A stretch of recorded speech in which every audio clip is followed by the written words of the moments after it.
So I think we are recording now. Yep. So my name's Ed. I'm a member of WAY, which stands for Widowed and Young, and that is a national charity that supports people who have lost a partner or a spouse and who are younger, so aged under 50 when they were widowed.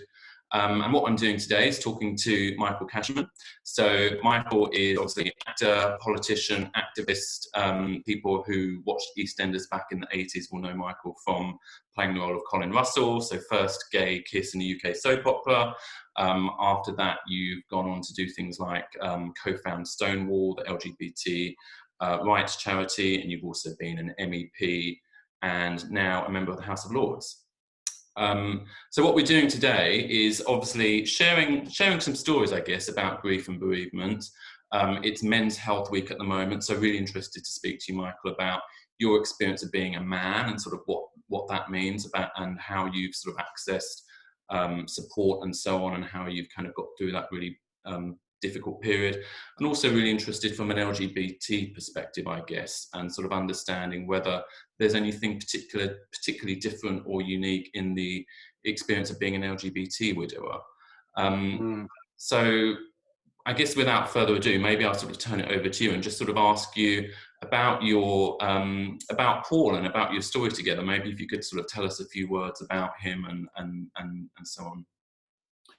Of course, Ed, and it's lovely to meet you online.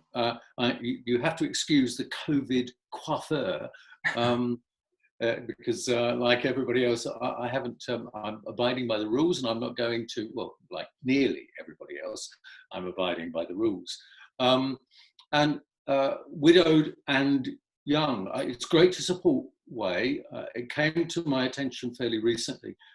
In an event that was held at the House of Lords. And there are LGBT angles, there are mental health angles as well. Paul I met in 1983.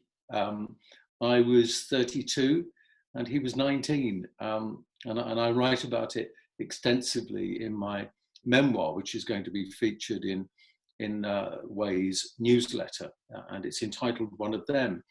And when we met, he was a Butlins redcoat, and I was working in Scarborough. And we met because of Barbara Windsor. Barbara Windsor was working in Scarborough, end of season show, and we met. And it was a relationship that shouldn't have worked. He was only recently coming to terms with the fact that he might be gay. I certainly had come to terms with that many, many years ago. And what began on the 9th of September, 1983, in the Empress Ballroom in Butlins Grand Hotel, would last for 31 brilliant years, up and down years. I have to admit, in the very beginning, I thought the 13 years between us, it will never work. And Ed, I have to say, I tried to make it not work. and with Paul, what is incredible was the maturity of this 19-year-old. And I could go into the relationship and how we had to work at it. All relationships do have to be worked at. I believe all relationships are unique.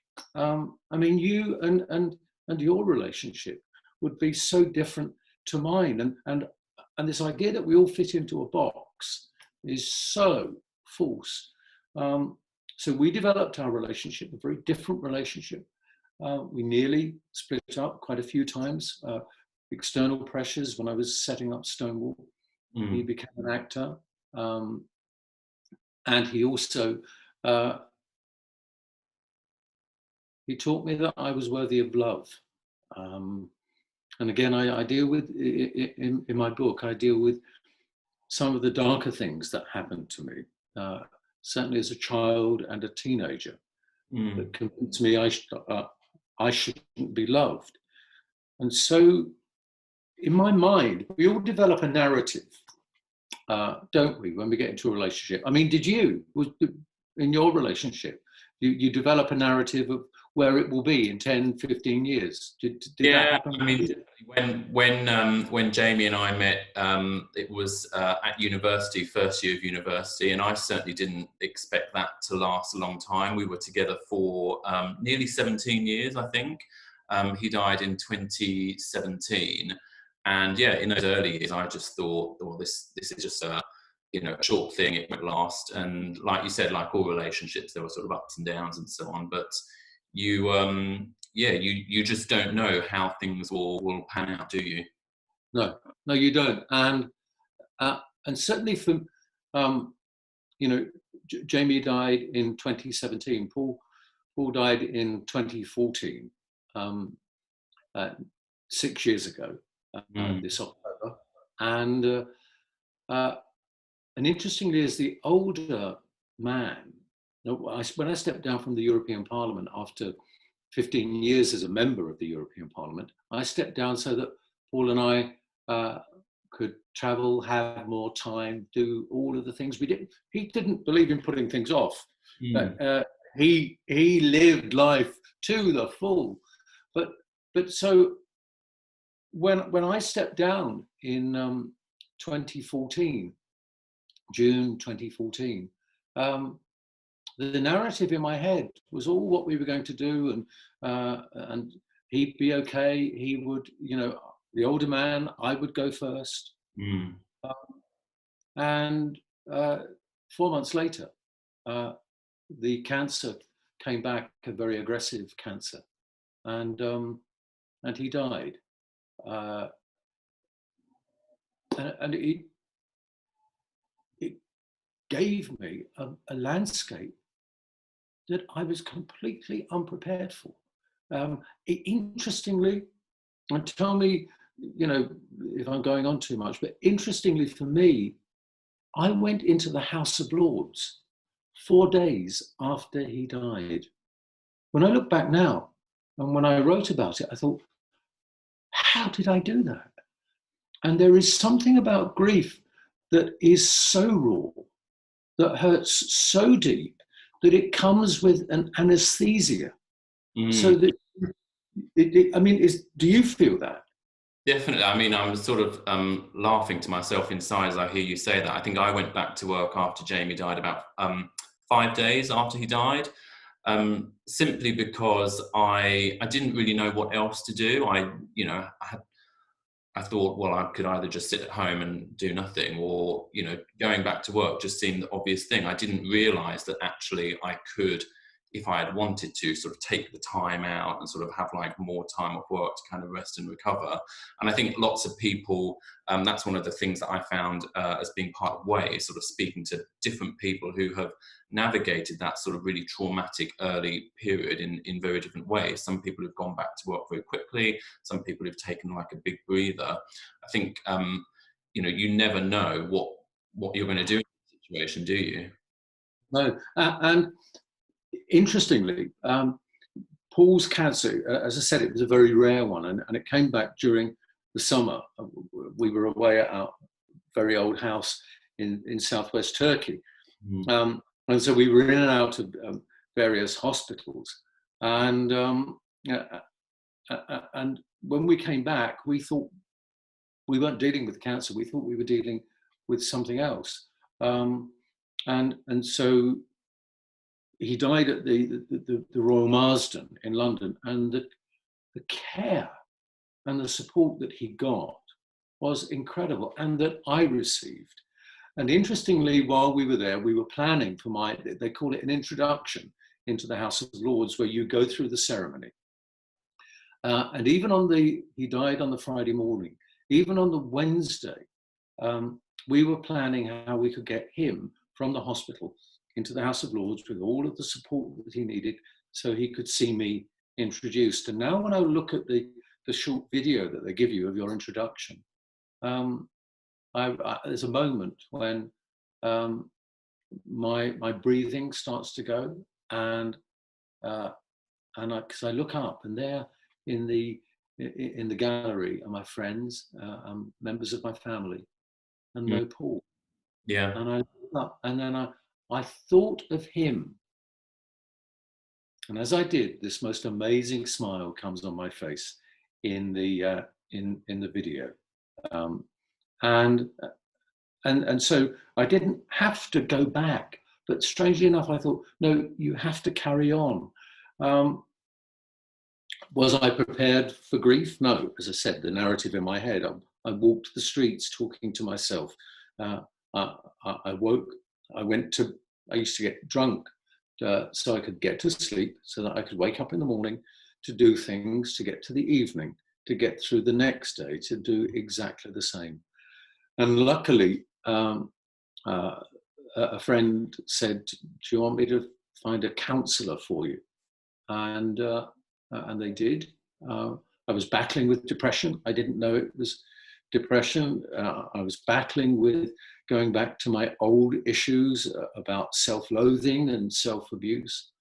And finding, I went to this brilliant counsellor called Dana. And I walked in and I sat down and I said, look, I'm not here for bereavement counselling. And she went, no, of course you're not.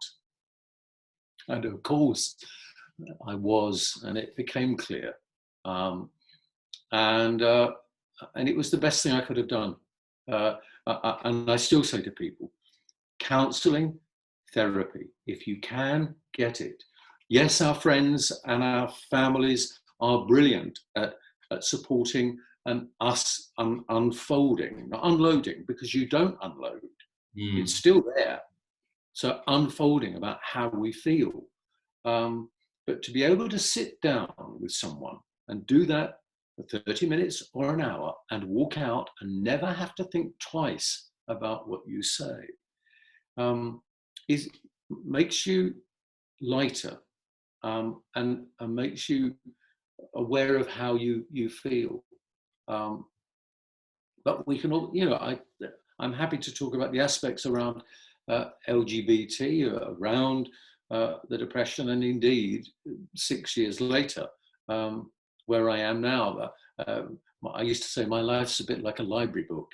It's often on the shelf, but it's well thumbed. Yeah, it's interesting hearing you talking about the sort of counselling and that feeling of sort of lightness as you walk out. That's definitely something that sort of resonated with me, and I found counselling incredibly helpful, because I think there's something about, no matter how much you talk with friends and family, it's not the same kind of listening, and it's not the same sort of objectivity, is it?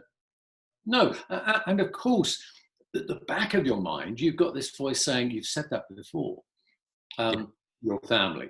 And the thing about grief is it's unique to the person living with it. And grief is repetitious, because I don't deal with the absence of Paul. My God, he's here. I say, so long as I live, he lives. So long as I laugh, he laughs. And so if I cry, he cries. No, my problem is how I deal with the physical absence. That simple thing of, in the middle of the night, your foot goes out to touch, and he isn't there. That notion of, I must text Paul and tell him about, he's not there. And of course, how I deal with it, I've not been blessed, and I mean this in the right way, or cursed with religious belief. So I don't have this notion of a reconnection in another life. And those people who do, I absolutely respect it, and they have the benefit of that. But I do believe in the concept that one of the principal laws of physics, that energy can be neither created nor destroyed. It goes from one form to another. And the energy that we created together, the energy of his laughter and his fun, and yes, even his sorrow, that energy for me is still there. And so yeah, I sense him in a sunrise. I sense him in the deluge of rain. I sense him when I bang my head against something, and I hear him calling me Eddie, because he used to say, you always bang your head when you're doing these jobs. Why is it? And when I did that, I used to go, Eddie. So I found ways of, not through photographs, yes, there are so many. But I found ways of keeping him in my life, because through meeting him, I became changed forever. So long as I live, I am a different person because I met him and because of our life together. And Ed, I think I'm a better person because I allowed myself to be loved, and I allowed somebody I loved to be able to tell me about the issues I should be dealing with to make myself feel better about myself. And that's why organizations like Way are so strong and so important, because they create a space where we can say, you know what, I don't like myself anymore, I can't deal with this, I can deal with that.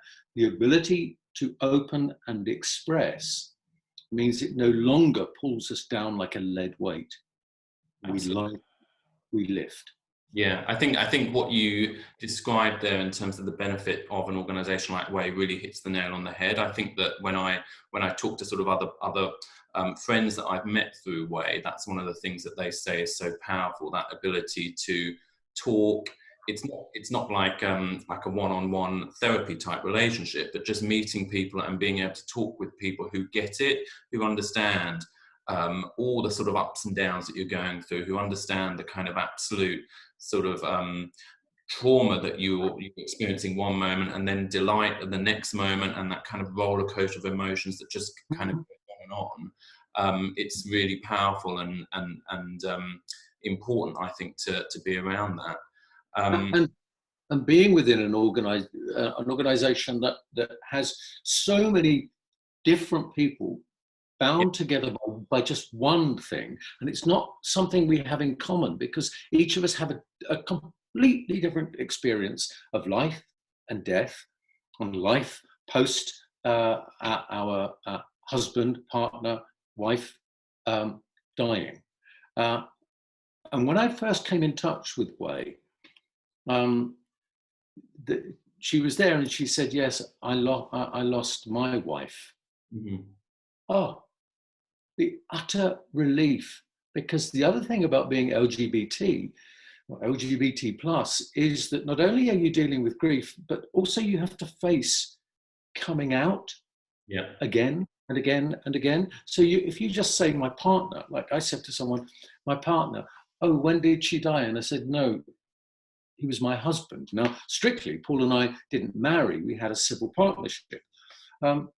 So like within so many different institutional spheres, and even perhaps passing on the street, someone saying about your grief, the presumption that it might be same sex is something again that we deal with. And when she said to me, the Way representative said yes about her wife, suddenly there's another shift, and you think, I'm around people who connect.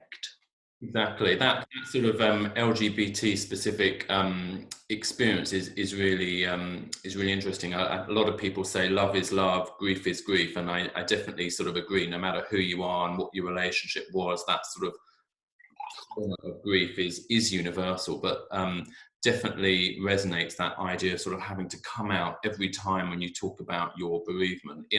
In another life, maybe you could have used gender neutral pronouns. You know, I went on holiday with my partner, we did this, they said this, and you can kind of put that to one side if you want to, but for me anyway, it always felt like such a betrayal to use gender pronouns at this point, right?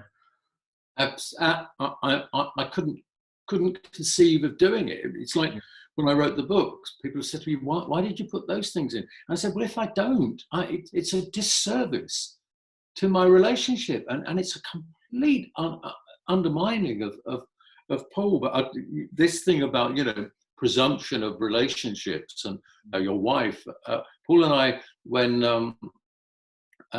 when he was diagnosed initially in 2011 with this very rare form of cancer called angiosarcoma, uh, I said, come on, we've got to start doing things, journeys of a lifetime, because there is only one lifetime.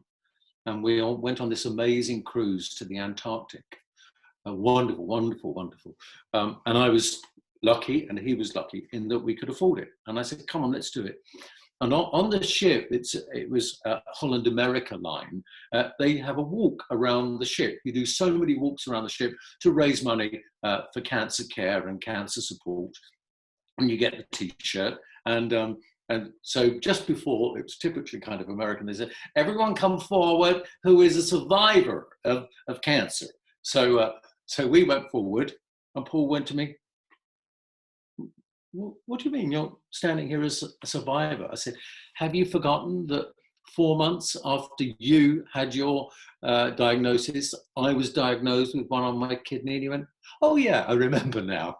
Anyway, the reason I'm telling this story is we go on the walk and everything. And at the end of it, this woman came up to us and she went, I think it's so wonderful that you two are survivors and you're father and son. And I said, actually, he's my husband. And she went, even better. And off she went to tell her husband. But you know, those moments of hope from the initial diagnosis, you have to cling on to them. You have to find ways. But I didn't know I was suffering with depression. I didn't know that I was considering taking my life until I suddenly recognized it. I was having my counseling, and on the surface, I presented someone who was coping with it. And of course, we all have dark thoughts with grief. And I knew there was a moment when I thought, I've got to now own up to the fact that I am thinking about how I can take my own life. You know, I used to look at the ways, and that was really important to reach out. And again, by owning up to depression, owning up to that pit in your stomach when you wake up. And now, how I deal with it is that when I wake up, I think, and then I talk to Paul. I talk to Paul, actually. I say, should we get up? I make it a will. And so moments of depression come back. We all know, you know, depression is something like a cloud in what was previously a cloudless sky. But I now feel with grief that I'm in better control of it. I wear it. I will never get rid of it. Never want to get rid of it in a way, because it's part of my love to him. 31 brilliant years we had together, as I said. But now I wear it as an old cardigan. Sometimes I notice it's a little bit uncomfortable. Sometimes I notice it's fraying a bit. And other times I pull it around me to keep me warm and remind me that it's cold outside. That's a really nice analogy there. I'm interested in sort of, I always find it funny to talk to widowed people about sort of the things that really were unhelpful, either things that people try to do or get them to do. And I'm just wondering if you've got any sort of stories like that, of things that were just really not ideas during those early times or later on as well. There are two things. Well, there's a few things, actually. It's what I call body snatchers. People who come along and feel that they have to now take control of you, take control of your life, and you have to spend time with them, or they have to spend time with you. For me, I could do with a bit of that, but actually no, I needed, and I still do, during COVID. I find I'm a natural recluse. So I was very wary that there were some friends who felt it was that I had to be owned to be got through this.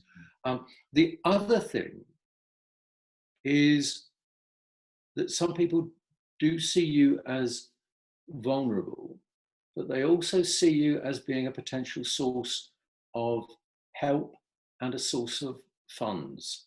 And Mm. there is a friend of mine, Hilda. Hilda's 83, I think, and Bob died shortly around the time of Paul.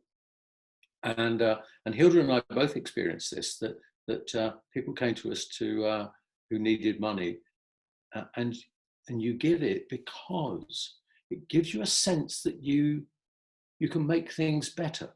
You can't make things better for you, but it gives you a kind of, power is the wrong term, but it gives you a kind of belonging. That's it.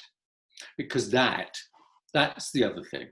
In often in my early grief, when I say my early grief, I mean the early years, it was that sense of I didn't belong.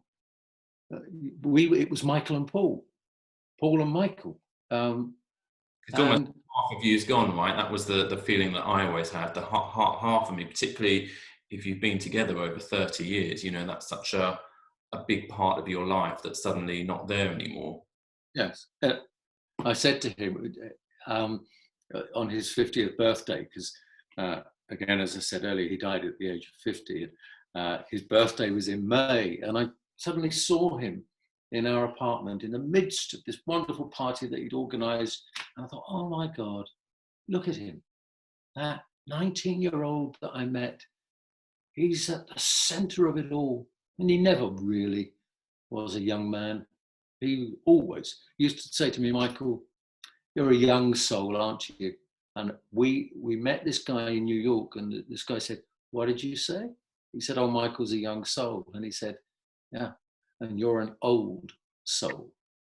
But at this party, I went up to him and I said, Mr. Cottingham, I said, do you realise we've been together 31 years? And he went, 31 years? That's longer than my inside leg. Go away. But when he died, I experienced complete loss. I was a shell. I hadn't lost half of me. I'd lost me. But now when it comes back, I bring in that notion of laughter, of smiling, of seeing him with that bit of grass that's growing through concrete where you don't expect it. That tune that comes out of the radio that reminds you and sometimes upsets you. I've had a few metaphysical experiences, but the real sense of being able to share, which is why I wanted to talk with you, Ed, you know, to share our experience, and each is unique. The more we share, I believe, the more we gather ways of walking forward together. I found meditation was very good for me, and meditating on your own, sometimes meditating with friends at the local centre, but reminding myself of the brilliant years we had together, and how lucky I was to have that. How brilliantly fortunate to meet him in that ballroom in 1983 on the 9th of September. I can still see that cheeky smile. It sounds wonderful. You know, the memories are something that we'll always have, right? And I really like something you were sort of saying a little bit earlier on in terms of all of those memories and all of that time together has shaped who we are now. So who we are, even though we are bereaved and going through, you know, bad times sometimes, everything about us is informed by our lives and our love for our partners, even if they're no longer here. I completely agree with you. I think it's love that defines us, and ultimately it's love that sustains us. I sustain myself through the grief because of the love that he and I shared. And again, going back to the LGBTI plus aspect, when we started our relationship, it was illegal. It was against the age of consent. The age of consent was then 21. And then through the 1980s into the 1990s, We lived without protection or equality. When I was in EastEnders, which I again deal with in the book, the abuse that we got in the newspapers, he was outed to his family and friends on the centre pages. Now, that happens because of the job I had. Shouldn't have happened to him. It shouldn't have happened to my partner. But it is a microcosm of what a lot of lesbian, gay, bisexual, trans plus people went through, and to some extent still go through.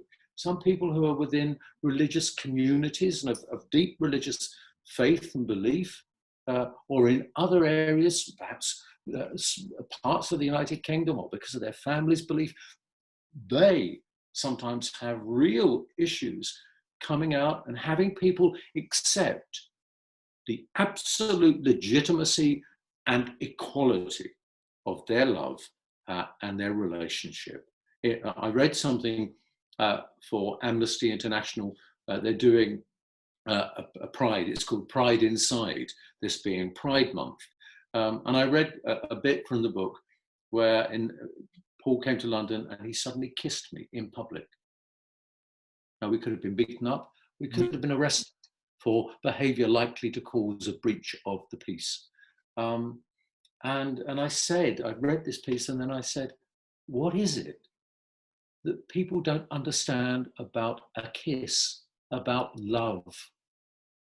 People always try and define, certainly LGBT people, by what they think is our sexual activity. They rarely do it by talking about love. And it's love. Yeah.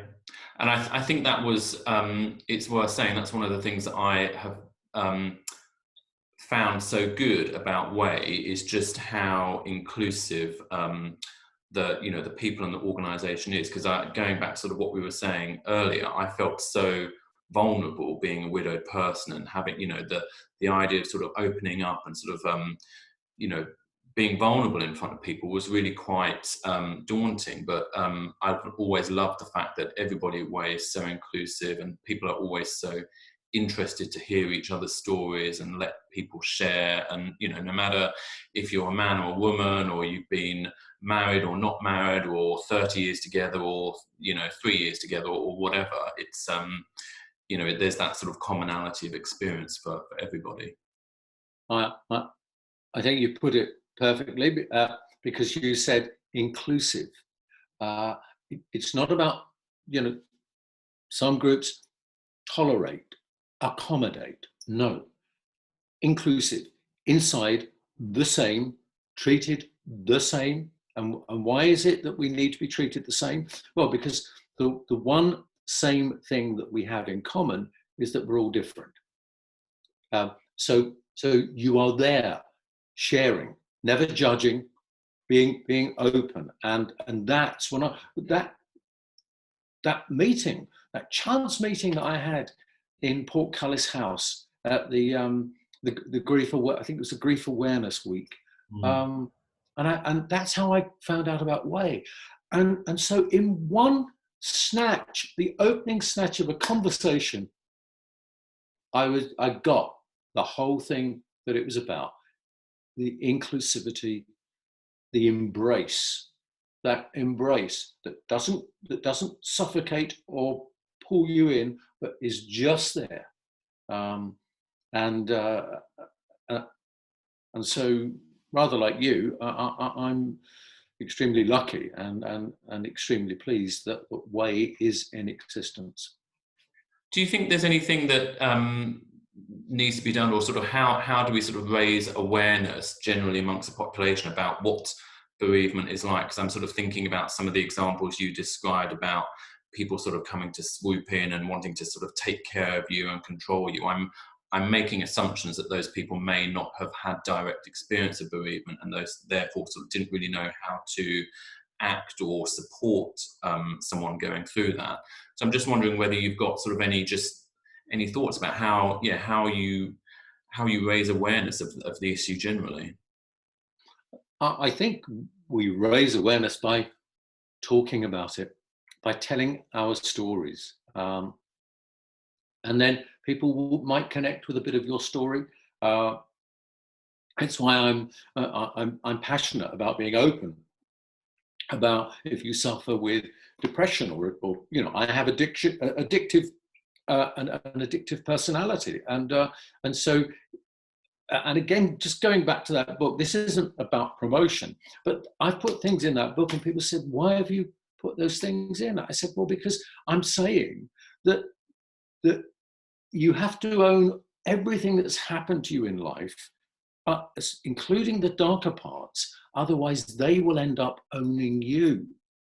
And so the more we talk, the more people go, oh, I feel that as well. I mean, there's this brilliant book called Levels of Life, written by Julian Barnes. When Pat, his wife, died, and when I read it, it touched me on so many different levels. But I think one good idea, I think, are Zoom calls, bringing people in. Now we've found Zoom, and Zoom has found us. Let's bring people in and hear their different stories, or hear their silence. Respecting the silence of grief is and also the paralysis of grief, and recognizing that everything goes in stages. It is a bit like riding a bike, that sometimes it's hard getting up that hill, but then when you get over the other side, whoa, you can free wheel, and whoops, there's another bump in the road. But I just think maybe a compilation of people putting it into a book, you know, a book of the good grief book, I would call it. But I think sharing, and that is where Way is particularly, I think, doing some groundbreaking work. Absolutely. I've got to say, Levels of Life, I'm another one who's a big fan of that. And that's something that I heard about as a recommendation from someone in Way as well. So yeah, so it's a beautiful book. I definitely recommend it to anyone who's interested in sort of how, you know, I guess, depictions of grief and bereavement. And I think, again, for me, it works because of Connect. Today I was going off doing a little bit of volunteering that I'm doing during COVID. And as we were sitting there peeling the potatoes, Sue said to me, one of the other volunteers, she went, oh, I was reading your bit in your book last night, and this bit really made me cry. And she told me what it was. And I said, why did that make you cry? She said, because my mum used to say it. And she thought about her mum who died a year ago. And that's what I mean about connections, that we connect emotionally. If we can connect emotionally, we realize we're not alone. And that often there could be somebody standing next to you on the bus, or behind you, or in front of you at the supermarket, who's going through similar feelings. And the more we open, the healthier it all becomes. Absolutely. I'm interested in sort of asking you about sort of your experience of the last few years, I guess, because you mentioned that Paul died in, I think it was 2014, so it's about sort of 5 or 6 years since then. And I'm just wondering whether you have experienced sort of different stages or phases of grief. How does sort of life feel now compared to sort of, you know, 3 or 4 years ago, for example? Well, I can tell you exactly how long ago it is. It's 5 years and 8 months. And it just feels differently. And the early part of grief, because of the rituals that we go through, the registering of the death, the dealing with the undertakers, all of those things, these rituals kind of get you through. And there are false dawns. I'm not being negative now, because I think unless you talk about your own experience, and as I say, this isn't common to other people, but the false euphoria, desperately seeking a relationship so that you can feel you belong again, and desperately making the wrong choices and the wrong mistakes.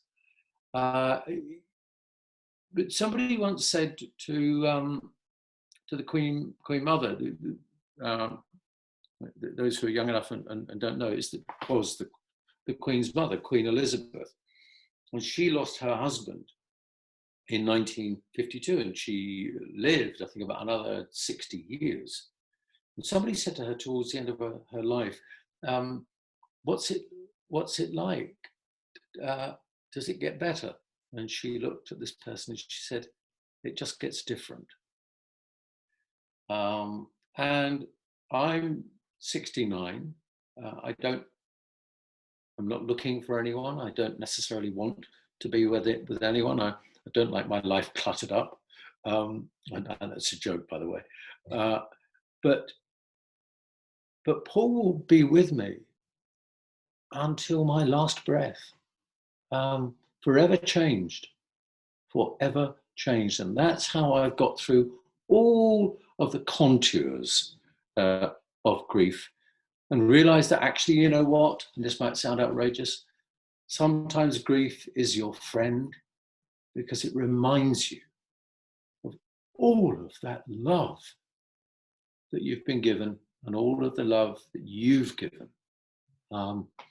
So that's what I mean about really good grief. It comes with the territory of love.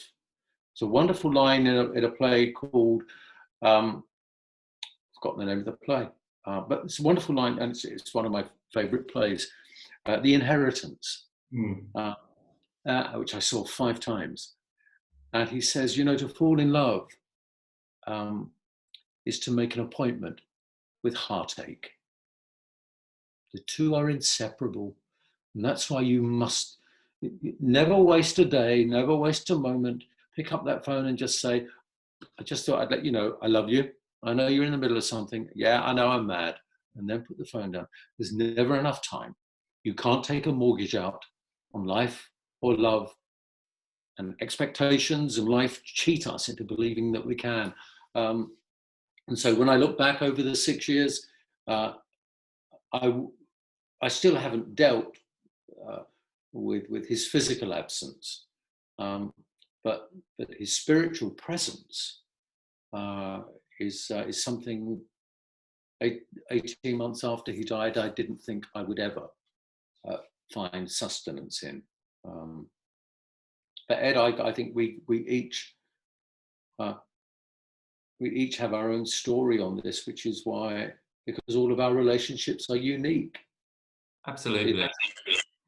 Yeah, absolutely. And I think your story here that we've been hearing is just wonderful to hear. You know, the sort of the love that you two have comes out so strongly in everything that you say. So thanks ever so much for sharing that. I know we're sort of getting to but I wouldn't want people viewing this to believe that we had the most amazing, sweet, gentle, non-rocky relationship. Of course we did, but you know, when you can be yourself in a relationship, when you can say to someone what you hope for, what you dream for, what you disagree about, and what you fear and what you're frightened of, then you become closer to being yourself. And it's been lovely.